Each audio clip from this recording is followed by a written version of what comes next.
सबको नमस्कार। उम्मीद है कि मेरी आवाज़ आ रही है। इस निमंत्रण के लिए मैं जनसुलभ पुस्तकालय का और पूरे शाह परिवार का बहुत आभारी हूँ। अपने को भाग्यशाली भी समझता हूँ कि मुझे इतने गंभीर और विविध प्रोग्राम में शामिल किया गया और ख़ास कि मुझे मुझे इससे अपार खुशी है कि आज थोड़ी देर में मेरी रची फ़िल्म इस तरह ज्योत्स्ना का प्रदर्शन होने वाला है और इसके संदर्भ में भी मैं उनके विषय में उनसे अपनी भेंट और उनकी रचनाओं के अपने कुछ अनुभव साझा कर सकता हूँ। अपने बारे में तो थोड़े ही बोलूँगा, बोलना तो पड़ेगा। मैं अपनी बात को इस तरह इन पहलुओं को पर बाँटने जा रहा हूँ कि जैसे उनसे मेरा परिचय कैसे कैसे हुआ, मैं कहाँ से आया हूँ, फिर उनकी कविताओं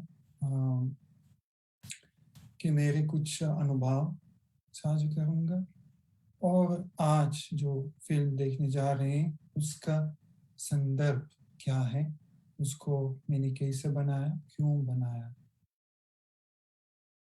इस तरह।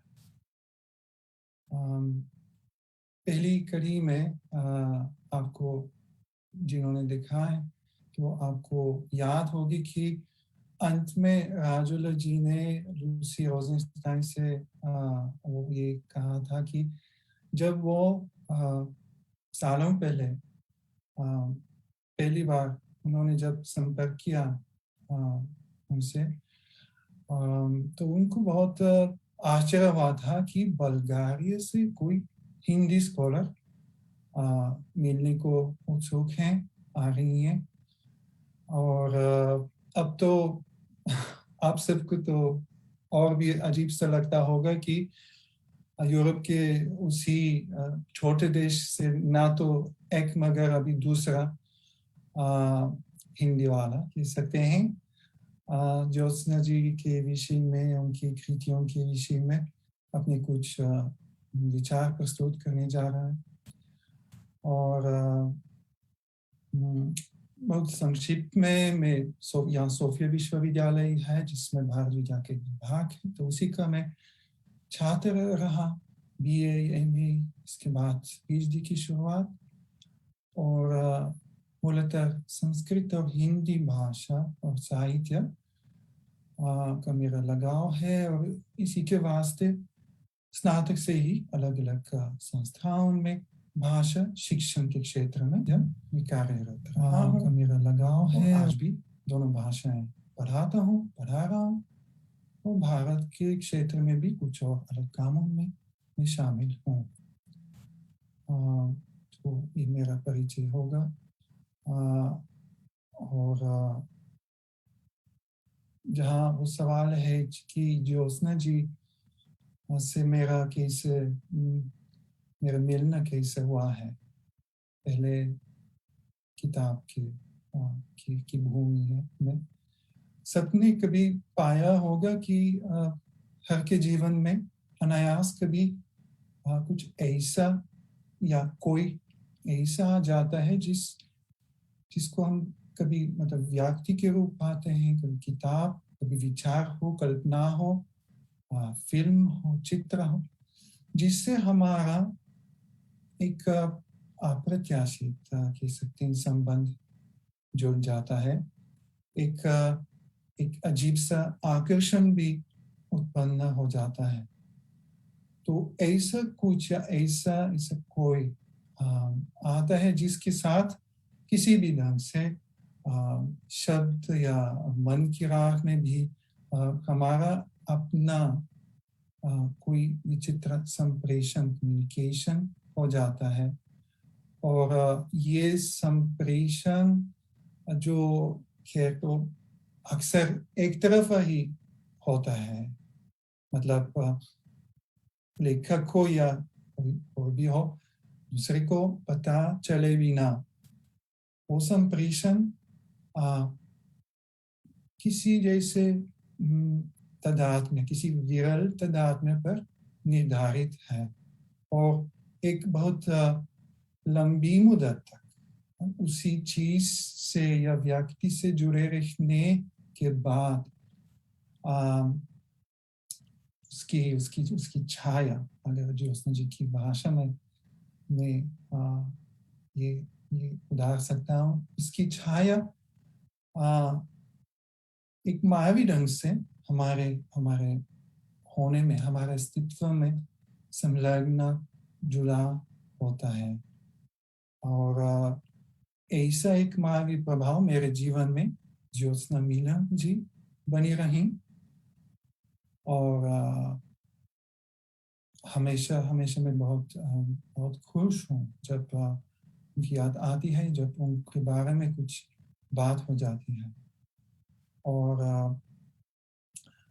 मैं तो विदेशी हूँ, आप पता चलता है देखने से भी, और विदेशी होते हुए जरूर तो ज्योत्सना जी से मेरी भेंट भाषा की भूमि में हो गई, और खास कविता के माध्यम से। बहुत देर बाद में मेरे पास उनकी कहानियां भी आई।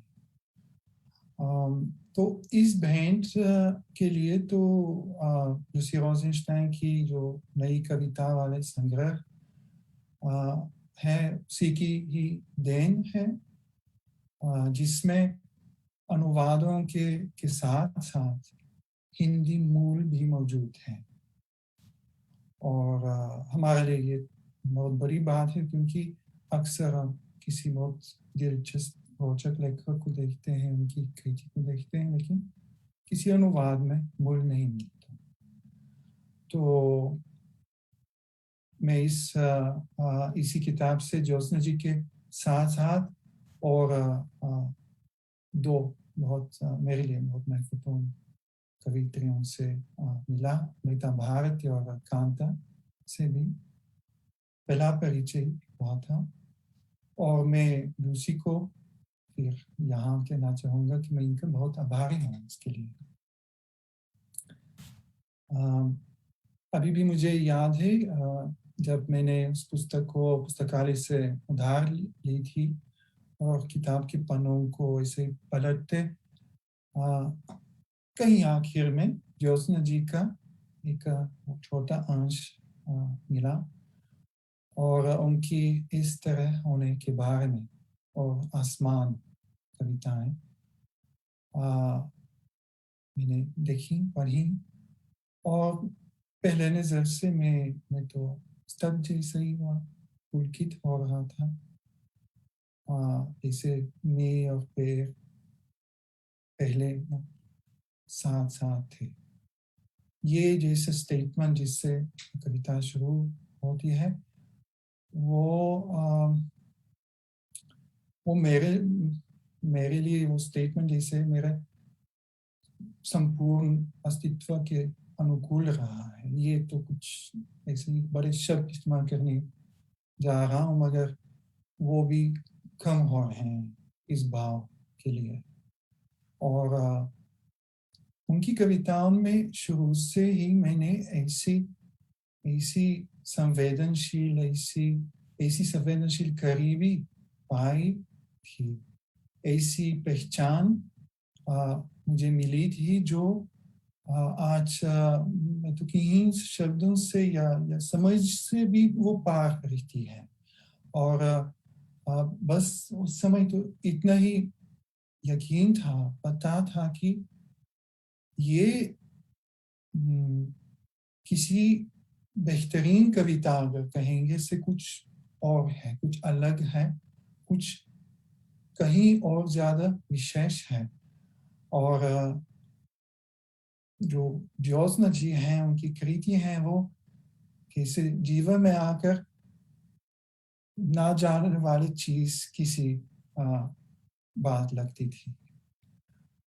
अ, जो यहाँ जुड़े हुए हैं, शायद ज़्यादातर लोगों ने तो पढ़ा होगा। कवयित्री ज्योत्सना जी से परिचित होंगे और सभी ने शायद तो पाया होगा कि उनकी पंक्तियों में एक अजूबा सहजता दरकती है। अम, मुझे लगता है कि अ, ज्योत्सना जी की ये जो सहजता है, वो ज्योत्सना जी की एक मतलब उनकी ही पहचान है मेरे लिए कम से कम।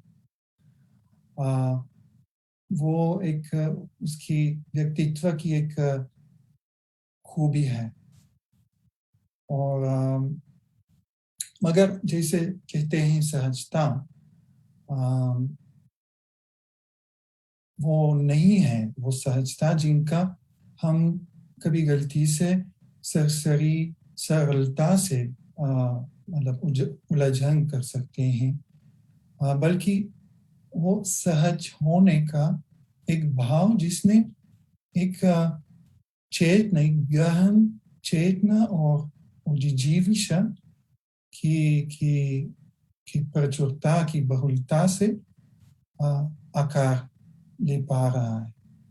और अभी मैं उस रचना को लेकर अपनी कुछ विचार प्रकट करने जा रहा हूँ और कुछ कविताओं के माध्यम से अम, कुछ कविताओं का शायद पाठ हो चुका है, तो इसलिए क्षमा मांगता हूँ, मगर मुझे लगता है कि कभी भी वो काफ़ी नहीं है। जब ज्योत्सना जी की कविताओं का पाठ हो रहा है। तो जो प्रथम स्थान पर जो सहजता है उन कविताओं में मेरे लिए वो अभिव्यक्ति की है। अभिव्यक्ति के अ, का जो गाढ़ापन है या संक्षिप्त रूप है, अ, वो वो मेरे लिए बहुत खास बात है। और मैं इस चीज़ को एक उदाहरण से दिखाना चाहता हूँ। ये शायद ज्योत्सना जी की शायद सबसे छोटी कविता होगी। इसीलिए तुम हो, इसीलिए पेड़ पेड़ है, हवा हवा और नदी नदी। बस मैं ज्यादा विश्लेषण की तरफ जरूरत से ज्यादा नहीं जा रहा हूँ। कुछ सही माहौल को थोड़ा अच्छा बनाने के लिए और अब एक संदर्भ देने के लिए ये पाठ हो रहा है। तो आप देखते हैं, मतलब आजकल तो बहुत समय पहले से वगैरह जी से भी मुक्त छंद जो है और यूरोपियन जो पोएट्री है उसमें जब आया था, तो उसकी लय तो हमेशा कुछ अलग से है।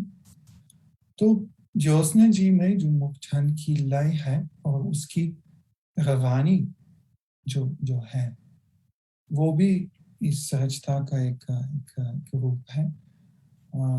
मेरे लिए बहुत इसे प्रकट है।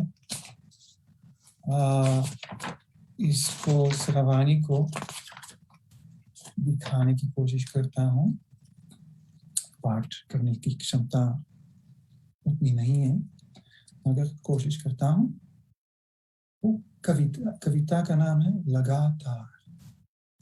लगातार एकाएक अपने पैरों को देखा तो भर उठी दहशत से। बरसों पहले जहां गढ़ा गया था वहीं खड़ी थी मैं। जिसका जो मन आया टांगता चला गया। थैला, टोपी, अंगोछा या अपनी थकान। और लगता रहा सारे वक्त कि मैं चलती रही हूँ लगातार। जैसे कुछ शीर्षक भी हैं और लगातार इसकी जो लय है वो खुद कविता की लय में भी तरह से दिखाई दे रही है। और वो खास जो उसकी जैसे शब्द जा रहे हैं, जो पंक्तियां चल रही हैं, वो उस जो चरित्र है इसमें उसके मानो चलने का अनुकरण जैसे करती हैं। एक अपने पैरों को देखा लगातार, मतलब आप भी संगीत की तरह अगर सुने इसमें बहुत खूबी है। और ये सिर्फ कविता नहीं है, वो सब मतलब उनकी ज्यादातर कहें कविताओं में ये गुण है। और सहजता जो है वो शब्दों के स्तर पर भी होती है। शब्दों के चुनाव में एक उत्साह है, जैसे ये तो किसी भी आप कहेंगे कविता में, आप अच्छी कविता में आपको ये लगेगा, ये रहेगा। लेकिन उनकी कविताओं में खास शब्द अपनी जगह पर स्थिर हैं और साथ ही अपनी स्थिरता में जैसे हमेशा एक अनोखा हल्कापन भी महसूस होता है। मैं एक कविता मिसाल की तरह दे रहा हूँ, वो है उसके पहले संग्रह का अंतिम कविता है।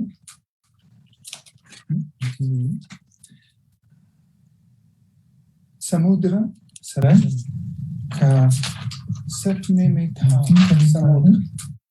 समुद्र में लहरों में थी मछलियां। समुद्र लहरों को पहने लहराती हवा में, उजड़ता आसमान लहरों से कितने आसमान, लहरें कितनी समुद्र।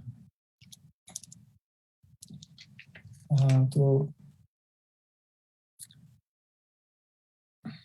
ये उसमें एक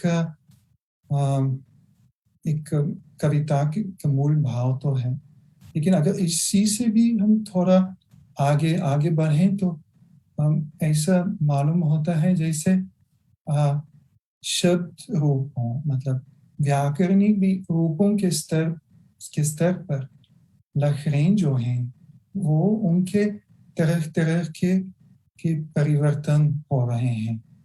जैसे लहरों में, मतलब समुद्र में लहरों में मछलियां, लहरों को पहनने लहराती, मतलब ये सारा जो शब्दों का खेल है या ध्वनियों का जो खेल है, वो एक ऐसी सहज लेकिन बहुत गहन चीज है। और जबकि समुद्र है, वो शब्द है, वो स्थिर रहता है एकदम। उसके साथ सिर्फ में का उसका प्रयोग हुआ है। और वो थोड़ा आसमान की ही तरह है, लहरें उसी के अंदर हैं। और वो भी आसमान की तरह, वो थोड़ा आसमान की ही तरह है, सपने में समाया जा रहा है, समुद्र सपने में। तो ऐसे जो खेल, जो भाषा के साथ खेल मिलते हैं, वो अनोखे हैं मेरे लिए। और ये दूसरी स्तर पर जो सहजता है उनकी, वो उनकी खुला दिली से वो सहजता आती है। ये दूसरी स्तर पर जो सहज, इसके लिए मैं बहुत कुछ देर तक कोई उचित शब्द ढूंढ रहा था, मगर हिंदी में सिर्फ ये मुझे पसंद आया, जो सहज भाव, इसके लिए अलग था। मैं बहुत, तो लेकिन ज्योत्सना की जो खुला दिली है वो ऐसी नहीं है, वो नहीं है जो पाठक को कविता का जो पूरा भाव वो उसको चखाता है, जताता है। वो ऐसी ऐसी खुला दिली है जो हमेशा भाव का आधा, भाव का एक हिस्सा छिपाता है। कविताओं में हमेशा प्रत्यक्ष है, कुछ प्रत्यक्ष है और उतना ही परोक्ष भी रहता है। जितना भाव हम पाते हैं उतना भी ना पाते हैं, और सिर्फ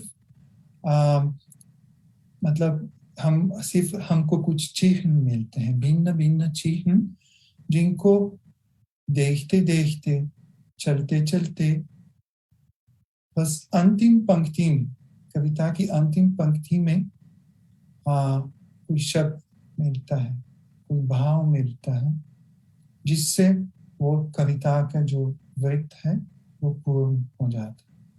और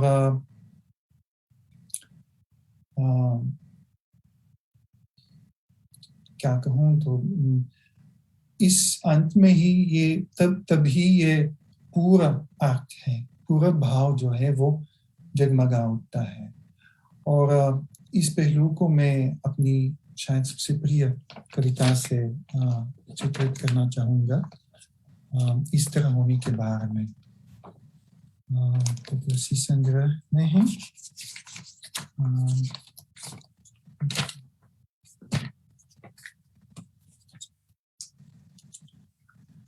इस तरह होने के बारे में। पहले पेड़ और मैं साथ साथ थे, हमने सोचा ही नहीं कभी अपने इस तरह होने के बारे में। हम इसी तरह थे शुरू से, हमारे इस तरह होने में हमारी कोई भूमिका नहीं थी। मगर इससे पहले कभी पता नहीं चला कि हमारा यूं साथ साथ होना हमारे हो सकने की शर्त है। जिसे कविता बढ़ती जा रही है, अंतिम पंक्ति में ही जो अंतिम पंक्ति तक जो एहसास हो रहा है वो एक संतुलित साधपन कह सकता है, संतपन। तो जो दृश्य चलता है, जब अंतिम शब्द आता है, जब शर्त वाला शब्द आता है, तो उसी में जो साधपन है उसकी नाजुकता, उसकी जो टूटने की संभावना, उसी का भाव आता है। और हम पूरी कविता को एक बिल्कुल अलग नजर से फिर महसूस कर सकते हैं। ये तो सिर्फ उसी कविता नहीं है, मैं नहीं है, वो ज्योत्सना जी की बहुत सी कविताओं को पढ़ते हम, जैसे ही हमको उनकी जो सूक्ष्म उनके अनुभूतियां, उनकी सूत्र को हम पकड़े कविता की राह पर चलते हैं, और अंतिम शब्द पढ़ते ही तभी उसका सारा सार जो है, कविता का सार जो है, हमें सम्मिलित होता है। तो अभी भी सहजता पर है वही। और हिंदी को तो हो सकता है कि बात इनको कुछ अजीब सी लगती है, क्योंकि हिंदी को मैं विदेशी की तरह सीखा हूँ। मेरे लिए वो एक गैर मुल्की भाषा है, और सीखने के साथ साथ कुछ ऐसे अनुभव विकसित होते हैं जो लगता है कि हिंदी भाषियों को अजीब से लगेंगे। कम से कम मेरा अनुभव जो है वो कुछ अजीब से हैं। ये मेरा मतलब ये कि कभी ध्वनि या अक्षर या शब्द कहिए, अर्थ, वाक्य के स्तर में भाषा में अलग अलग रूप होते हैं, रंग होते हैं, रूप रंग कह सकते हैं, विचित्र एहसास दिखाई देते हैं, जिनसे मैं सिर्फ कोई ऐसे सिनेस्थेसिक सी चीज से तुलना कर सकता हूँ।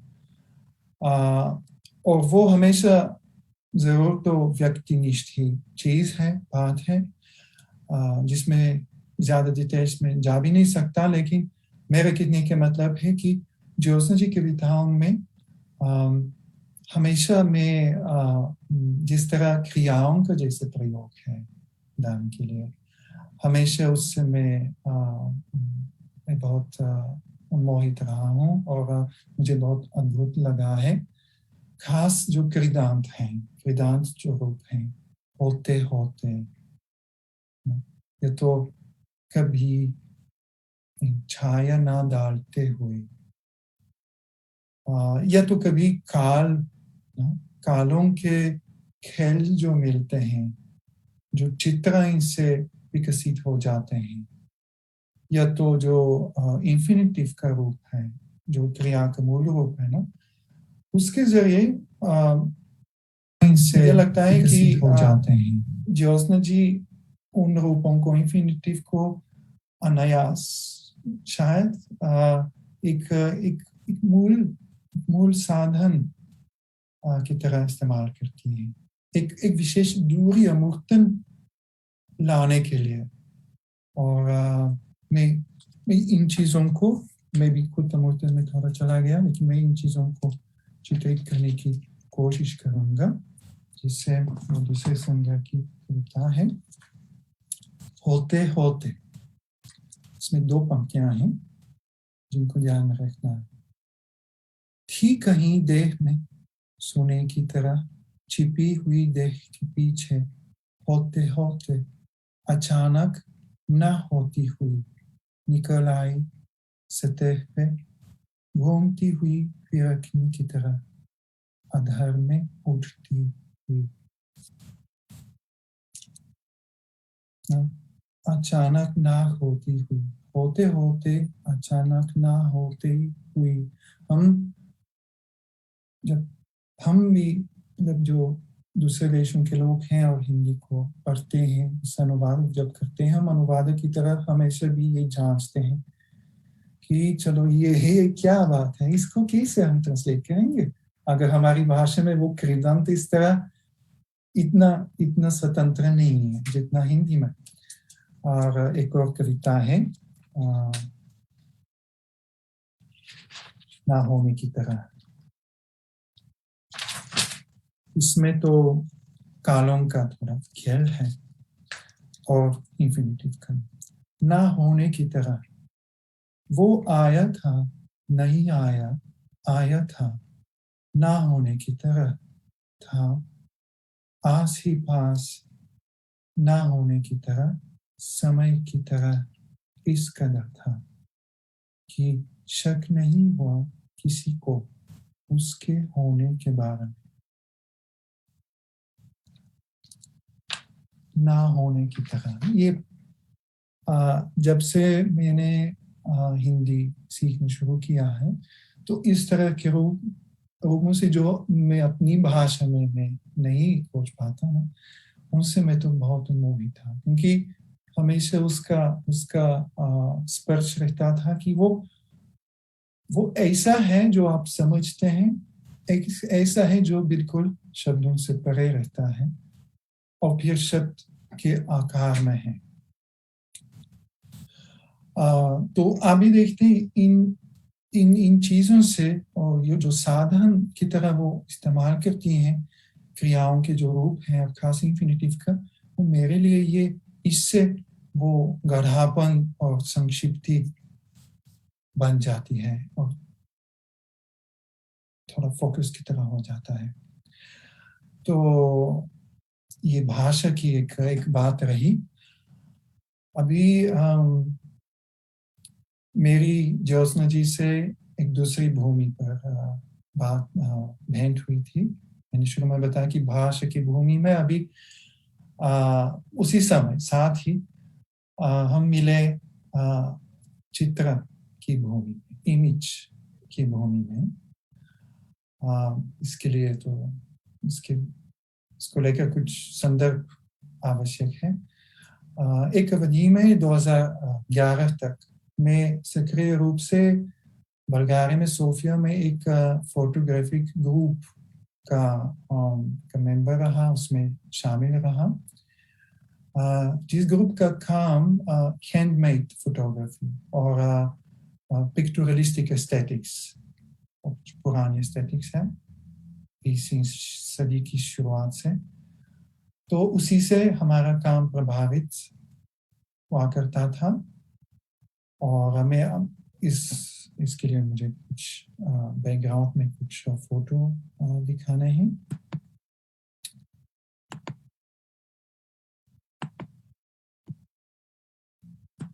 अच्छा, तो उस समय ज्योत्सना जी की कविताओं की जो छाप, जो बात थी, जो छाप थी, वो मेरे फोटोग्राफी के कामों में भी रूप ले रही थी। उनकी कुछ पंक्तियों पर मैंने खास एक सीरीज भी बना रहा था, उस पर काम कर रहा था।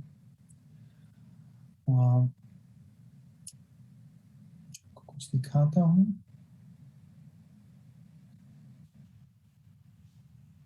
ये इस सीरीज का एक पहली तस्वीर है। उस पर ऊपर लिखा हुआ है कि उसके आसमान वाली कविता से, देखती रही वो आसमान को जो घर के बाहर भी था और भीतर भी।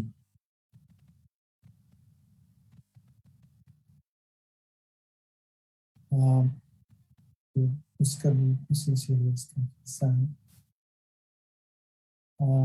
अगर मतलब मेरे दूसरे कामों में भी ज्योत्सना जी का आभास जरूर दिख रहा होगा।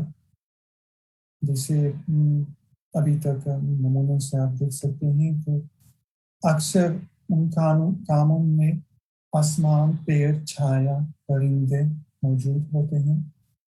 और मुझे तो हमेशा लगा है कि हमारे होने में जो उमंग है, जो मौन है, जो विस्तार और संपन्न का एहसास होता है, और साथ ही जो बंदपन और सुनापन हिस्सा भी रहता है, वो सबको लेकर मेरा अनुभव रहा है कि आसमान, पेड़, छाया, ये सब इस सभी का अंग भी है, उन अनुभवों का अंग है। और उस तरह पर उस सतह पर अगर इस सभी का अंग, मुझे लगता हमेशा लगा रहा है कि ज्योत्सना जी से इस स्तर पर मेरा एक शब्दातीत से बातचीत हो रही थी। कविताओं से पहले, पढ़ने से पहले, कविताओं के बाद भी।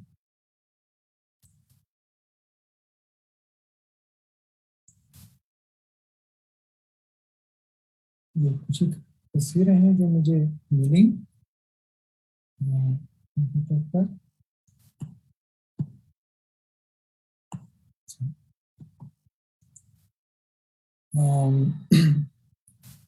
तो इन सब अनुभवों का अनुसरण करते करते आखिर मैंने ज्योत्सना जी से एक प्रत्यक्ष रूप से भी मिलने का उपक्रम किया। वो 2013 की बात है, नवंबर महीने की शुरुआत थी। और उस साल में मेरा मेरा भारत जाने का इरादा था, प्लान हो गया था, टिकट हो गए थे। तो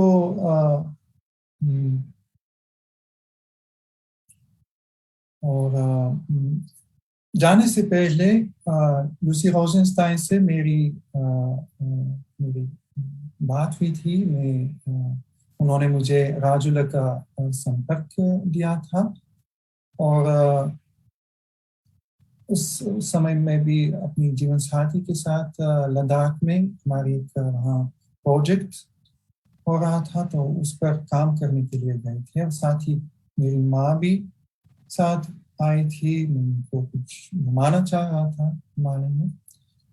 तो काम समाप्त होने पर नीचे आकर हम सांची के आसपास थे, जब एक शाम एक इंटरनेट क्लब से साहस बटोरे मैंने राजुला जी को ईमेल लिखा, अपना परिचय देकर बताया कि ज्योत्सना मिलन से मिलने का बहुत उत्सुक हूँ मैं, और इसके ऊपर सहमति देने पर मैं उनके साथ में कुछ वीडियो बनाना चाहूँगा। अभी मना करने का वो संभावना थी, लेकिन सौभाग्य से मुझे जल्दी ही उत्तर मिला कि ज्योत्सना जी का नंबर यही है, मैं उन्हीं से संपर्क करूं, और इस तरह हम भोपाल की तरह बढ़े। मुलाकात तो 2 दिनों में हुई थी, 11 नवंबर और 12 नवंबर। 11 को तो दोपहर और फिर दूसरे दिन पर सुबह मिले थे। तो इस संदर्भ में तो कहना पड़ेगा, बाद में मुझसे लोग पूछ रहे थे कम से कम, तो जब एक सहृदय पाठक अपने प्रिय कवि से जब मिलने जा रहा है, ये तो खुशी की बात है, मगर साथ ही इस मुलाकात से उस मुलाकात के पीछे एक अत्यंत भयानक जैसे संभावना भी हो रही है, झांक रही है। जैसे हमेशा मुमकिन रहता है कि कलाकार जो है वो उसके अपने प्रशंसक की जो उम्मीदें हैं, उन उम्मीदों पर खरा ना उतर पाए ना।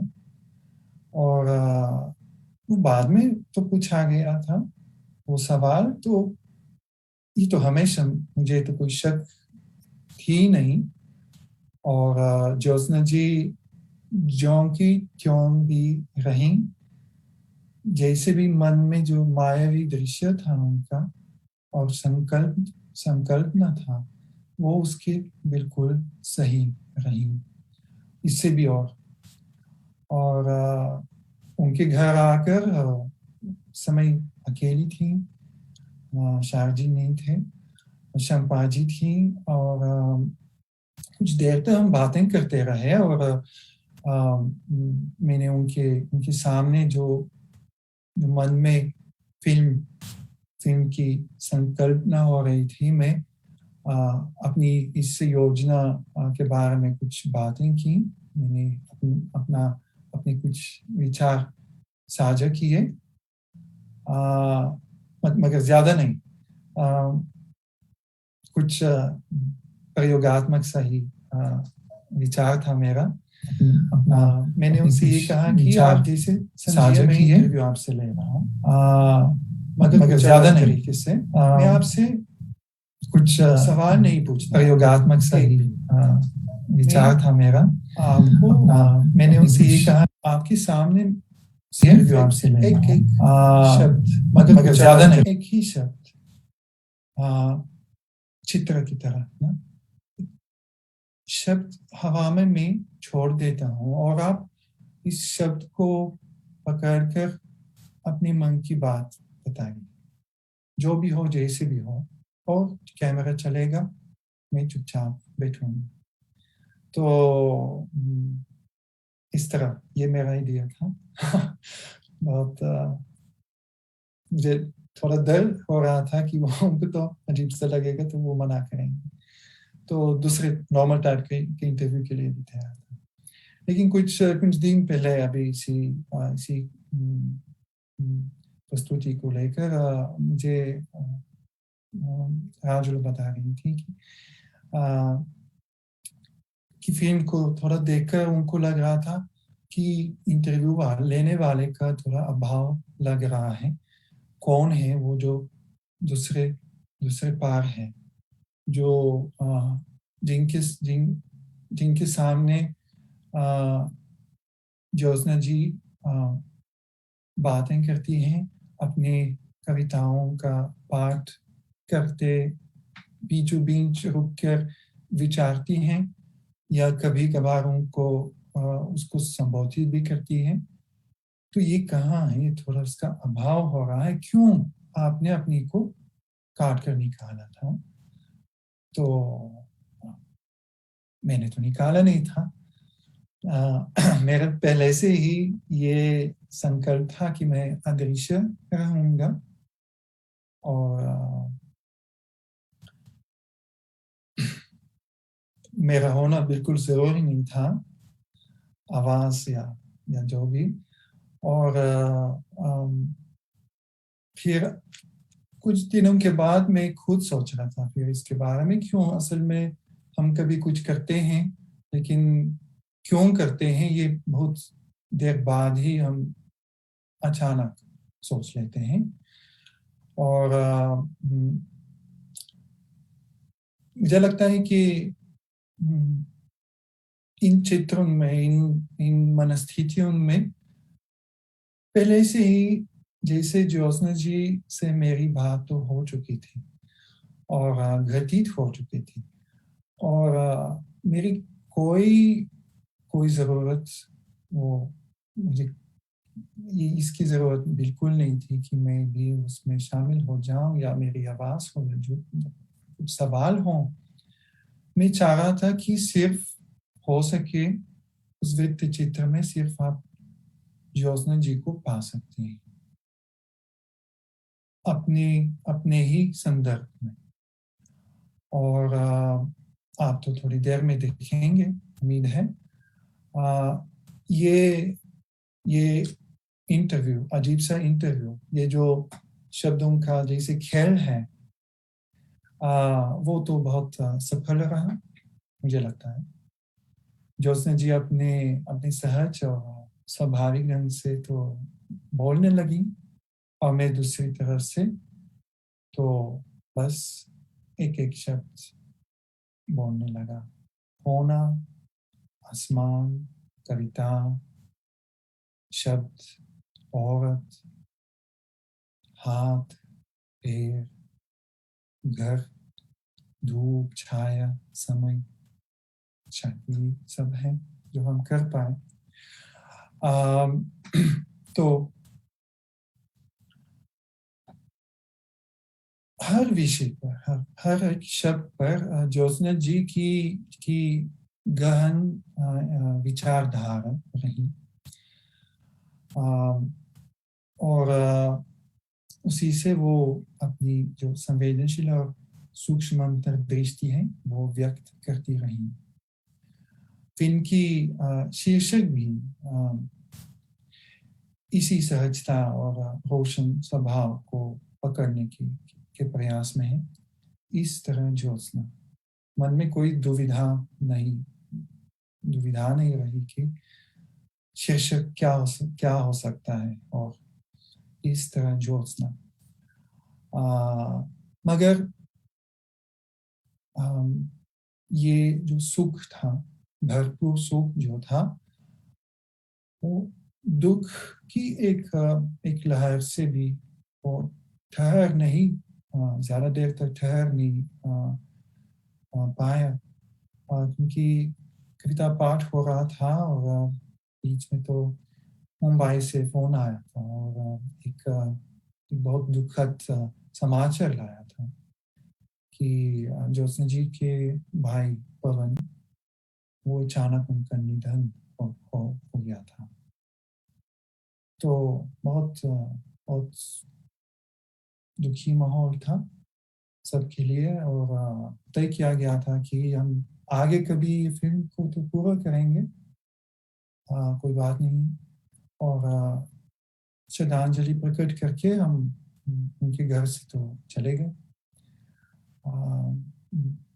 अगले साल तो अचानक हमने पाया कि बीमार, कुछ देर तक बीमार होने के बाद ज्योत्सना जी नहीं रही।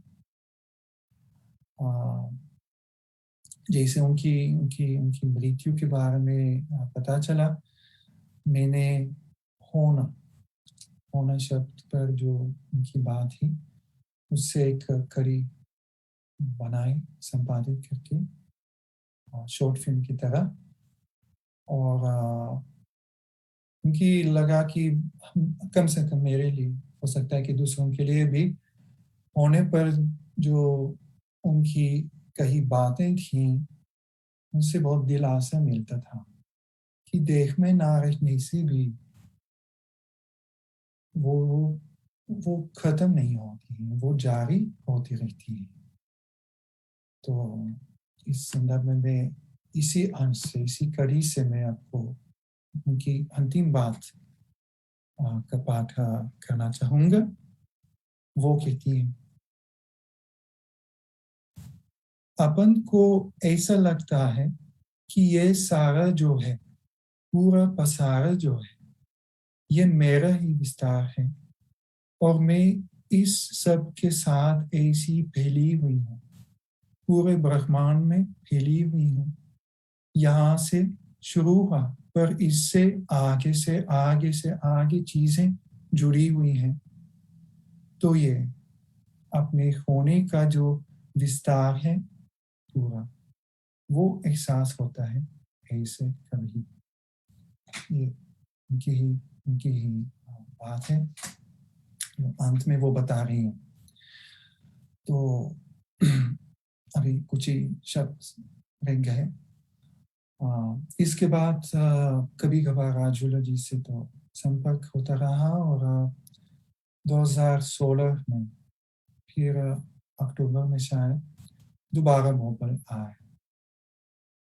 मैं तो उनके चले जाने के बाद से ही वो जगह, वो घर, कांच का जो टेबल था और उसमें दिखता आसमान फिर से देखना चाहता था। आ, और एक कुछ और, जैसे मुझे वित्त चित्र को पूरा करने के लिए कुछ और फिल्मांकन भी जरूरी था। क्योंकि 2013 में जब भेंट हुई थी तो सिर्फ हम जोसन जी की बातों की रिकॉर्डिंग हमने की थी, और उनके जैसे दैनंदिन जीवन का या उसका फिल्मांकन तो नहीं हो पाया। ना तो घर से बाहर आसमान का, ना तो कांच के टेबल का, ना तो बाहर जो फूल और पेड़ों का। और ये सब चीजें तो जरूरी थी, खास अगर जोसन जी पर कोई फिल्म बनाई जा रही है तो उन चीजों के बिना तो हो ही नहीं सकती। तो मैं दोबारा आया, ज्योत्सना जी हम आए फिर मेरी जीवन साथी के साथ, तो पोलिटीना है उनका नाम। तो दोबारा जब आए थे, मैंने ज्योत्सना जी के होने के और ना होने के जो चीख वहाँ बचे हुए थे, मैं उनका संग्रह करने के लिए गया था। खुद वे बताती थी एक अंश में, जितना होना है उतना ना होना भी है। इसीलिए मैं तो समझता था कि दोनों होना दोनों होना को उसी फील्ड में शामिल करना जरूरी है। और जब आए थे भी, रामचंद्र शाह जी ने सुनाया था कि आ, उनके उनके जाने के कुछ वक्त बाद सामने, घर के सामने जो रत्न जी का प्रिय अमरदास का पेड़ था, आ, वो पूरा कुछ ही महीनों के अंदर, शायद एक महीने के अंदर, याद नहीं, वो पूरा सूख गया। फिल्म में भी आप देख सकते हैं। जैसे ही जैसे ही उन्होंने बताया, तो एक तरह से वो ज्योत्सना जी की पंक्तियां गूंज रही थी ना, इस तरह होने के बारे में, जो अंतिम अंश है जहाँ वो बताती हैं कि अ,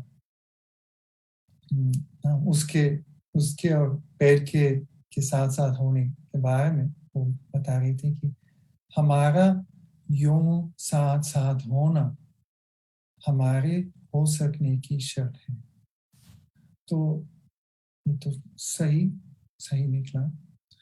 और उस दिन फिर उनके लिए मैंने कुछ पत्ते, फिर उनके फूल जमा करने लगा, जिनका ज्योत्सना जी की किताबों के अंदर, पन्नों के अंदर ऐसे बीचों-बीच अ, उनको रखा और रखकर एक हेर्बारिया जैसे एक पूरा संग्रह हो गया था। और ये रंगीन हेर्बारिया मेरे लिए जैसे होने और ना होने के बीच की एक अवस्था निवास करते थे। इसीलिए मैंने उनको फ़िल्म में एक साधन बनाया, जिससे मैं ज्योत्सना जी की स्मृति को अ, सजाया भी और नमन भी अ, कर करना चाह रहा था। तो इसी से मेरी मेरी बातें समाप्त हो रही हैं। अ, बहुत-बहुत आभार है। आशा है कि मेरी बात मतलब आवाज़ आ रही थी, कोई टेक्निकल इश्यू नहीं था। मेरी बहुत-बहुत आभार है अ, इस मौके के लिए। और मुझे आशा है कि आप फ़िल्म पसंद करेंगे। अभी इस फ़िल्म का प्रदर्शन अभी होने जा रहा है और देखते हैं, हो सकता है कि अलग से हम फ़िल्म का लिंक भी पोस्ट कर सकते हैं। अ, पूरा वीडियो जैसे अभी सब यहाँ जनसुलभ पुस्तकालय पर सब वीडियो, सब कड़ियाँ उपलब्ध हैं, वो बाद में भी देखे जा सकते हैं। तो अगर मैंने मेरी मेरी बात को आपने आपको बहुत मेरी बात ने आपको बहुत थकाया है तो क्षमा माँगता हूँ। और आप हमेशा फ़िल्म को थोड़ी देर में भी देख सकते हैं। तो फिर से बहुत धन्यवाद। और